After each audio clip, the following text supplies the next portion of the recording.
আসসালামু আলাইকুম। কৃষি এগ্রো নার্সারির পক্ষ থেকে স্বাগতম। আমাদের কৃষি এগ্রো নার্সারিতে এগুলো হচ্ছে পটলের চারা। আমরা চারা তৈরি করছি, হাজারকে হাজার চারা তৈরি করা এগুলো।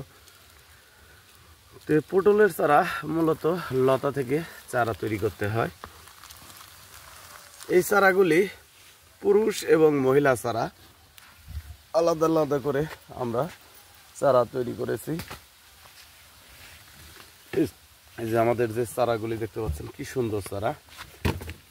এই চারাগুলি আমরা বিভিন্ন জেলায় বিক্রি করে থাকি অনলাইনের মাধ্যমে, এবং সরাসরি আমাদের বাড়িতে এসে আপনারা পটলের চারা নিয়ে যেতে পারবেন। প্রতি পিস চারার দাম নিচ্ছি 10 টাকা পিস হিসেবে আমরা প্রতি পিস চারার দাম নিচ্ছি। চারাগুলি দেখেন, এভাবে বড় ক্যারেটে 100 চারা নিলে সেক্ষেত্রে আমরা পাইকারি দাম ধরি আপনার 8 টাকা পিস দাম ধরি। 100-র উপরে নিলে আমরা 8 টাকা পিস রাখি, আর 100-র নিচে নিলে সেক্ষেত্রে 10 টাকা পিস আমাদের চারার দাম ধরা হয়। তো ভিউয়ার্স, আপনারা পটলের চারা সংরক্ষণ করতে চাইলে স্ক্রিনে দেওয়া নম্বরে যোগাযোগ করবেন।